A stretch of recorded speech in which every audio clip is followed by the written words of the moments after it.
everyone, I'm Mind, and I just got another issue of the LEGO Ninjago Magazine. This month's issue comes with a Spirit of the Temple minifigure, which is honestly very surprising. I'll talk about that more at the end of the video when we actually take a look at the minifigure. But for now, I'm going to remove it so we can see the full cover of the magazine. By the way, quickly, I want to mention, if you guys are waiting for more early LEGO Dreams reviews, I am working on them right now. It's just all the sets are 2-in-1s or 3-in-1s, and unlike last year's sets, it's not just the last few bags changing around. The 3-in-1s are like 3 entirely different sets, so it takes a while to build it, film it, rebuild it, film it, etc. So I should hopefully have my ZBlob review up tomorrow, if not tomorrow, then the next day. But yeah, don't worry, I will still have 4 reviews of all the sets at some point, it's just taking a little while to get through them. But this magazine came in the mail, so I thought I'd do a review of it in the meantime, so here's a look at the full cover. It says LEGO Toy, Spirit of the Temple plus Mighty Staff. LEGO Toy, Spirit of the Temple, super powerful and 100% mysterious? Yeah, 100% mysterious. Revealed their epic story, The Revenge of the Forbidden Five. I'm curious if there is going to be actual lore in there, if they're just going to be recapping what we heard from the show. I assume it's just going to be a recap, but I would love to get more information, that would be super cool. Then there's a 12-page comic, epic posters, and Jinxed Ninja in Trouble, Magical Mayhem for Cole & Co. So let's open this up and see what it has in store. We have an advertised Climber mech, as usual. We have our table of contents and the Master of the Month, which, as I've said in all the previous magazines, I really love that they're doing this now. Super cool to look back at old elemental masters, so this one, Master of the Month, is Karloff. Name Karloff, element metal. When Karloff bangs his fists together, his whole body turns into metal, making him invulnerable to fire, as happened in a fight with Kai long ago, for example. He can hit much harder than anyone else. Karloff comes from a faraway region called Metalonia, located on Ninjago Island. And then, of course, as always, you can rank Karloff's powers here, and write down in which situation would his elemental power be the most helpful. But now, turning to the next page, we have the bio page on the minifigure, which is actually potentially a little interesting this time around, because we didn't see too much of this guy in the show. Spirit of the Temple. The fact that the ninja got where they are today is also thanks to this special individual. The information it has to offer the heroes is enough to put them in high spirits. And he's, of course, as always, saying his iconic line, "I love the ninja spirit. Angry host." The first meeting of the ninja and the temple spirit was rather uncomfortable. The merge quakes have caused chaos in the spirit's home and in the spirit himself. This annoys him and he lets the heroes feel it. Important mentor. When the ninja tidy up the temple, the head of the household is in a better mood. He explains that it was the first Spinjitzu master who created the 3 dragon cores. They are the key to stopping the aftershocks. Because Lloyd is the grandson of the master, the spirit tells him where the cores are hidden. Furious chase begins. As a result, the merge quakes end and the realms come to rest. And here we learn some important lore. The spirit loves mini-golf. And this is a game where you have to hit like a Lego stud and try to get points? That's actually kind of cool. I haven't seen them do that in one of the magazines before. But yeah, unfortunately, no new information or anything. This is all stuff we saw on the show, which makes sense. He's not like a super important character, he's just a cool looking minifigure. But now let's turn to the next page and see what else this magazine has. Here is a mighty mech march. Ninja are always up for a quick race, especially when the destination is the famous Dragonstone Shrine. Grab your friends, fire up the turbo, and find out who has the fastest 7-league boots. Okay, and this looks to be a 4-player dice rolling game. You pick a mech, you pick a path, you roll the dice, and different things happen at different spots. That's cool, I always like things like this. Then turning to the next page, here we have a singed snapshot. This is basic, it's just one of the ones where we have to put these like parts of the picture in the right order. We have Off to the Fans, Teeny Ryu and a Fire Dragon. That's a funny way to describe him, Teeny Ryu. And there's just 2 different mazes to solve here, as well as like a little seek and find game down here. Then turn to the next page, we are at the comics. So as always with the comics, I'm not going to read the entire thing to you guys, but feel free to pause the video and read it for yourself. And if I notice anything especially funny or interesting, I will stop and point it out to you. So this time around, we have Magic Mayhem. And ooh, okay, this is actually pretty cool. This takes place after the end of Season 2, Part 1. I believe this is the first comic to do that. So try to keep an eye out for any potentially new information that could be in the comic. Because these comics aren't technically canon, but they usually try to tie in with canon. So they most likely won't provide like an official indication as to stuff to come, but they may have little details of Season 2, Part 2. Like for example, in these magazines, there was a comic that featured the Land of Lost Things before Season 1, Part 2, so it's possible similar things could happen here. Okay, so this little golden spirit flies up. I don't know if that's meant to be the Woo spirit, or if it's just a different spirit we haven't seen before. And the ninja are theorizing that it might have dragon energy in it. Let's turn the page, see what's next. Okay, so Cole and Zane go with Gandalaria back to her little spell house. I'm not gonna lie, I'm not super excited for this, because that was my least favorite part of Season 2, Part 1. I thought the whole spell house sequence, like, took way too long, and the joke, like, really overstayed its welcome. But hopefully they get through it a little faster here. Turning to the next page. Okay, they accidentally break some spell bottles, and all turn small. Okay, I'm not loving this comic so far. It just feels like a rehash of, again, the worst part of Season 2, Part 1. And this is the end of the first half of the comic. There is a second half, which we'll get to in a moment, but first we have the break in the center. However, quickly I want to point out this line right here. I just find Cole saying, Zane? Very funny.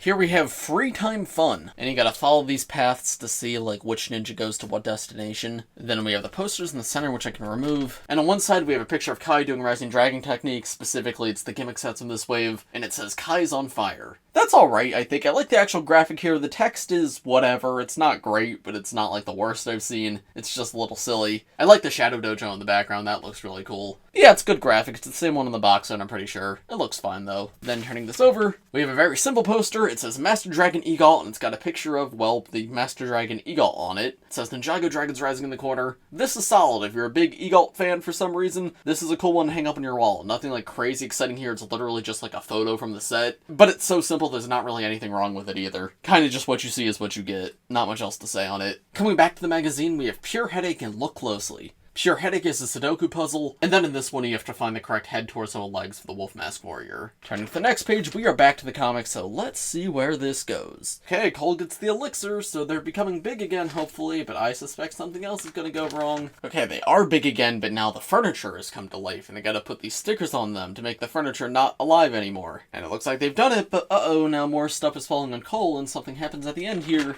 Okay, that...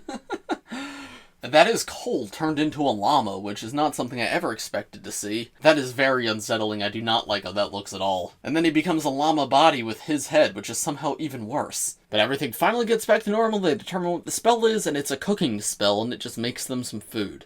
Okay, this is probably my least favorite comic in a while. I mean, the story itself is fine. Like, I don't think it's, like, offensive or anything. Like, it works fine in the universe. It's just the whole Gandalaria plotline was easily my least favorite part of Season 2, Part 1. And this is just a rehash of it, literally. Like, nothing is different about this compared to, like, what happens in episodes 9 and 10. It's just things messing up, spells happen, they undo the spells, and then it means nothing at the end. I don't expect anything too crazy out of these comics, because they are non-canon and just meant to, like, bridge the gap between episodes. But I feel like there's just so many more interesting ideas besides rehashing the Gandalaria storyline. So yeah, not the biggest fan of this one, however, we're not done with the magazine just yet. So here's the page on the Forbidden Five, a rivalry full of power and magic. Okay, and reading through this, it seems to just summarize the story of the Forbidden Five from the show. Nothing too crazy going on here, a few interesting things. Number one, we have a render of Noct right here, and I believe this is our first time seeing that. Of course, we did see him in the show, but it is cool to see him like this. Really wish that was an official minifigure. I'm surprised he didn't come in any of the sets this wave. They also refer to them as the Filthy Five right here, which is super funny. But yeah, feel free to pause and read all this for yourself if you want, but nothing too interesting like jumps out at me. So let's turn to the next page,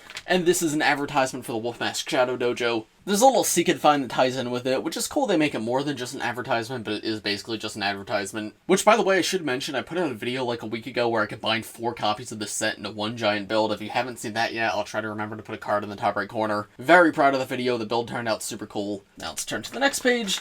Here we have Head Chef Frohickey, and ooh, that's an actual minifigure render of Frohickey. I don't think we've seen that before. Now this is probably just made up for the magazine, so don't necessarily take this like as an indication of something to come. But that's not like a screenshot from the show, no, that is designed to look like an actual minifigure. And he looks really, really cool. I wish that was real. Anyway, this game you have to write down like how many of each food each ninja's gonna eat. Then there's an actual ad for the LEGO City magazine, and finally at the very end we have a teaser for next month's Ninjago magazine, and that minifigure is actually super exciting. It's Climber Cole. Now the reason Climber Cole's so exciting is because the only set he comes in is the $45 like Aaron Buggy set. And that set is super disappointing in my opinion. The build's like alright, but the price is ridiculous for what you get in that set. And Cole's the only exclusive minifigure, but now if you're in a country that actually has the magazines, you'll be able to get Cole for significantly cheaper, which is much, much better. So yeah, very much looking forward to getting this one so I can get an extra of that Cole minifigure. And then finally at the end, we have a pen holder you can cut out. So on the inside, it's just red, but on the outside, you got all the ninja, you got the villains, and you got some of the side characters. I don't know if I've seen all these renders before, but all these guys look super cool. These 4 seem to be minifigure renders, but these 2 are show renders, which is a little bit strange, but it works. This is cool. But yeah, that's about everything for the actual magazine. I'll give you my thoughts on it at the end of this video. For now, let's get this polybag opened up and take a look at the minifigure that it comes with. So here's the minifigure that comes in the magazine, The Spirit of the Temple, and before we talk about the minifigure itself, I want to talk about the accessory that it comes with. Now, if you've seen my magazine reviews before, you'll know the accessories are one of my favorite parts of these magazines. And that's because they're always so unique, so like over the top and out there, and so different from the accessories we get in actual sets. Like most of the time, none of the pieces are anything like all too interesting or exclusive, but the way they're put together is honestly super cool. And this one might be one of my favorites. So it uses just a basic staff at the base, and it has this green gem on top, which that's a cool part to get. But what I really love is this piece in the center right here, this like little branch. Now that part I believe comes from either LEGO City or LEGO Super Mario like a year or two ago, and I don't think I have it in this color yet. I know I've gotten it in green, but I don't know if I've ever had it in brown. But that with the tooth piece on top too gives it a really unique shape, and it fits the spirit of the temple super well, honestly. But then removing that and taking a look at the minifigure himself, I mean, he is a great minifigure. Dark green, lime green, and black is a really cool color combination, and I love, like, all the little spirits in his torso to make him look really spectral. He's got, like, that Dragon Power wing design in the center that we see in a lot of the Dragon's Rising sets, and that's on this, like, really cool, like, handmade belt, too. The face print's on just a solid dark green head with that lighter green printing on top, and it's really good looking, because it's, like, subtle, right? They don't need to bring, like, white or whatever in here to outline everything. But the shades are so different that the beard really still pops. And I love the, like, bright spring green eyes, too. They're, like, super piercing. Turning around, there is an alternate face where he looks more like a statue. You can see there's little cracks in his face, as well as a little beard. And honestly, it's quite hard to see because it's black printing on top of a dark green head, but I think that's kind of the point, too. It's meant to look subtle until you turn it around and change the face. And then there's, like, a rift in the back of his torso with some Ninjago that spells out spirit, I believe.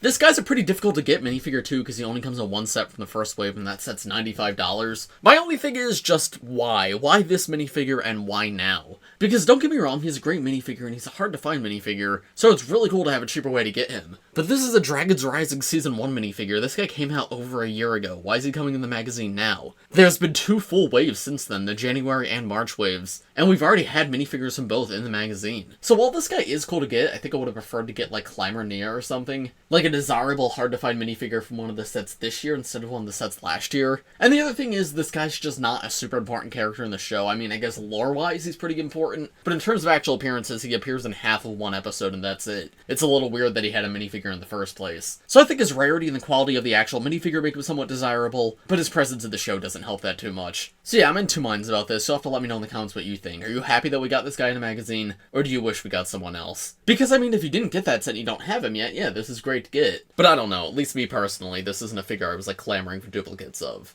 And so, overall, what are my thoughts on this magazine? I wouldn't say this magazine's bad, but I would say it's very weak. I feel like there's really only one question to ask yourself, and it's, do you want another Spirit of the Temple minifigure? Like, if you didn't get that set and you want this minifigure, then sure, pick it up. And if you have that set and you actually do want to duplicate it, then yeah, go for it. But I feel like the minifigure is really the only point of desirability in this magazine. As you heard, I'm not a fan of the comic, it's just not that great. You guys might like it more than I did, but I just wasn't the biggest fan. The posters this time around were, like, fine, but they weren't anything too exciting either. If you're a huge Kai fan, maybe you want that Kai one. And the games were okay. I think there was one that struck me as kind of unique, but the rest were pretty standard for the magazines. So this is far from the worst magazine ever, and I do appreciate getting like a rarer minifigure in a magazine, but I'd also say it's a very easy one to skip out on if you don't have any interest in this guy. But of course, those are just my thoughts. Let me know what you guys think of this magazine in the comments below. If you enjoyed this video, make sure to leave a like on it and subscribe to my channel if you're new. Thanks for watching, everybody, and I will see you all in the next one. Bye!